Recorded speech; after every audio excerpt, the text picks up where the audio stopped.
Welcome to the Daughter Arise channel. My name is Yvonne and this channel is all about bringing you content to do with childhood sexual abuse. On this channel I share my experience of going through this childhood trauma. I also share news stories and add my thoughts and commentary to them to raise awareness of this childhood abuse. And from time to time, when I'm fortunate enough, I do interview other survivors and their supporters in hopes of raising awareness about this childhood abuse. So if this is the type of content you're looking for, please hit the subscribe button and the notification bell so that you can be notified of any new uploads. And if you do like the content, don't forget to give it a thumbs up. So today I wanted to kind of share my thoughts on a video that I came across on TikTok. It is by the video is by somebody called Jason the comedian, but the matter that he is talking about is no laughing matter. In this video, he's talking about the importance of parents talking to their children about sexual abuse.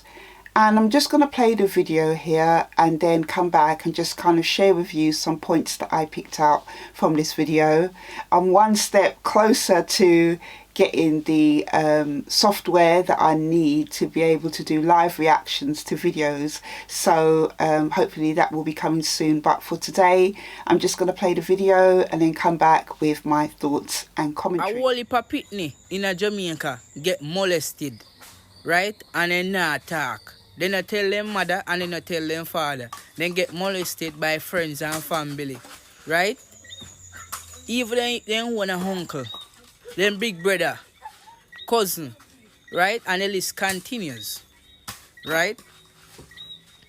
List continues. Some of the parents, they need to sit down with them child and hold some reasoning.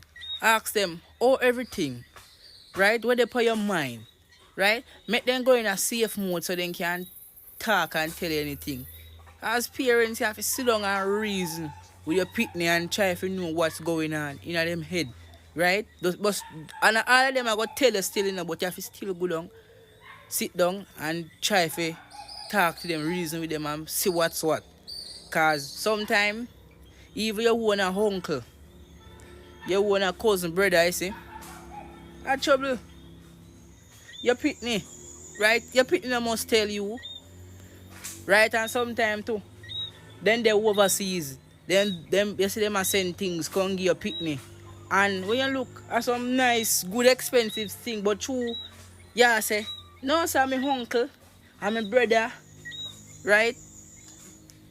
I'm my nephew, and rare, I have them in our head, say, you and them a family, then, you no mindset, not jealous about a whole heap of things is going on, right? So as parents, sometimes it's good to sit down and reason with your child and try to know what's what. You see what I say? Yes, because basically a whole heap of people in Jamaica get molested by friends and family members, right? And then give them money, and give them things and tell them, shh, don't tell your mother you hear, a lot of things. So first of all, I just want to say a big thank you to Jason the comedian for using his platform to raise awareness of childhood sexual abuse in Jamaica. I think it is a great thing that he is doing that and opening up a conversation to the wider public and raising awareness to the wider public that this is something that is going on and that it is very prevalent within Jamaica. The next thing I want to say about this is that I have been blowing the whistle on sexual abuse within the black community for a number of years now. It's something that I have mentioned in my book Choose Life, about some research that was done as well within 6 Caribbean islands about childhood sexual abuse and how it was at an alarming rate. Childhood sexual abuse obviously goes on within all races and all cultures. But from my experience as a black girl who grew up in a Jamaican family within a black community and my negative experiences of speaking out within that community and within my family and the reactions that I got in disclosing my abuse, I feel I have an extra duty to highlight that it is a problem within the black community. As I said, It's a problem in all communities, but I'm specifically talking about the black community and in particular the Jamaican community. I have supported adults from Jamaican backgrounds and African backgrounds who have gone through childhood sexual abuse, and their experiences have been quite heartbreaking. So as I mentioned, I just want to quickly pick up some things from Jason's video. I had made some notes, so I am going to be glancing at my phone. But one of the things that Jason said within his video is that parents need to talk to their children and try and get a sense of what is going on in their life. Now, parents talking to their children and fostering an atmosphere where the child can open up to the parent or the caregiver and build trust with them is going to help the child, if they choose to, if they're going through abuse, to open up and disclose that abuse. At the centre of a child's world is relationships. They look to their caregivers, they look to their parents, their wider family to get the love and support that they need. When the caregiver or the parent is the actual perpetrator of the abuse, it can make it very hard for the child that is being abused to speak out, because on one hand the child doesn't like what their parent, their brother, cousin, caregiver is doing to them, but on the other hand they remember or they know them to be somebody that they could relate to, who provides for them. So there's always going to be a thing of having conflicting feelings about speaking out. But if the child can find somebody within the family, not the perpetrator of the abuse, where they can open up and have a relationship with them, where they can talk about their feelings and things that are going on for them, then this will help the child to feel safe and maybe help the child to feel a bit more protected if they do choose to speak out. If a child does come to you and disclose that they've gone through abuse, it is important not to show any reaction.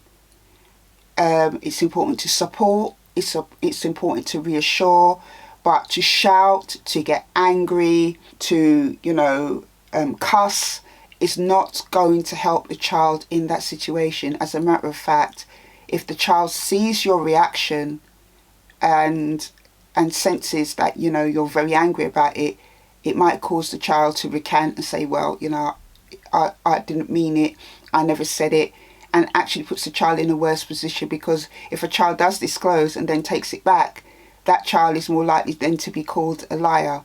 And the reason I'm saying about the importance of reaction when a child discloses is because in African communities and Jamaican communities, we can be quite reactive. We are quite passionate at times. I'm not saying everyone's like that, but sometimes, Jamaicans can be quite passionate in the way they talk about things or react to things. Africans can. I have had my own, when I was younger, ways of being quite reactive and angry.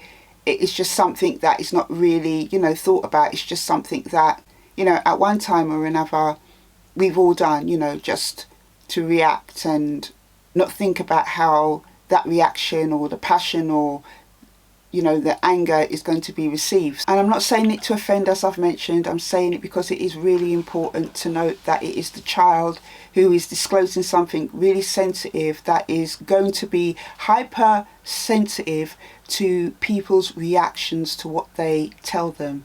In the first place, you need to realise if a child does disclose, because not usually a child does disclose at a young age, if they do disclose, they've obviously felt that they can do it. The fact that the child has been able to open up and disclose should be treated with sensitivity, and to remember that, at the centre of it all, this child has been harmed in some way. So it's just important to keep that in mind. Quite rightly, it is okay to be angry about a child that you love and care for disclosing to you that they've gone through childhood sexual abuse. It is okay to be angry, but what I'm saying is don't show that anger or any kind of negative reaction in front of the child. saying things like I'm going to kill them, or I'm going to do this, I'm going to do that, cussing, being angry, all that stuff, in front of the child. Be supportive, reassure them, take that anger, channel that anger into reporting it to the right authorities. As I reported in my book, Choose Life from 2019, there is a huge underreporting problem when it comes to intrafamilial sexual abuse in Jamaica and childhood sexual abuse in Jamaica, full stop. No one seems to want to report it, or they don't have enough faith and confidence in the authorities, but it should be reported. It should not be dealt with in-house, because that allows the perpetrator to kind of wiggle their way out of the situation and reason their way out of the situation. It should be reported to the right authorities. The next thing that I think would make a huge difference from listening to Jason's video is educating and raising awareness of what childhood sexual abuse is in Jamaica. Now, I have talked about this again in my book, Choose Life, about from when I read the research from the 6 islands that said about, childhood sexual abuse being quite prevalent over there, and some of the kind of solutions that they offered. It is clear that education and awareness was something that was lacking in this area when it comes to childhood sexual abuse, because a lot of parents, a lot of caregivers, a lot of people just in general, the public, don't understand really what childhood sexual abuse is and who can be perpetrators of this abuse. Also, as well, signs and symptoms to look out for. I am really passionate about training and education in this area, because the saying, obviously, when you know better, you do better, I believe could apply here. A lot of Jamaicans, a lot of people within this culture, and I know this because I experienced very negative feedback when I disclose from people within my community, don't understand what it is. They don't understand how it can affect the child. They always, in my experience, go to the default position of the child is lying, the adult is telling the truth. It's something I talked about in my TEDx talk as well, rather than trying to understand the child's experiences. And the reason why a lot of people can't understand the child's experiences is because they don't know what it is the child has actually gone through, and how to handle that type of disclosure. I really believe that the governments, and I've talked about it over here with the British government, and I feel it applies to the Jamaican government as well, should invest in projects and initiatives on a governmental level to raise awareness of childhood sexual abuse in Jamaica. I think that there probably are programs out there that are trying to address it in their way, but I think it would have more influence if the government was leading it. Then the people would see this is something that the government takes seriously. I think that education and awareness is important also for children in schools as well, because there probably are a lot of children who are going to school who are going through childhood sexual abuse, and there is no kind of education or awareness for them about knowing that what is going on with them is wrong, and that they can, report it, and that they haven't done anything to be ashamed of. I think that, that is another kind of area in which children can be supported as well, to know what is happening to them.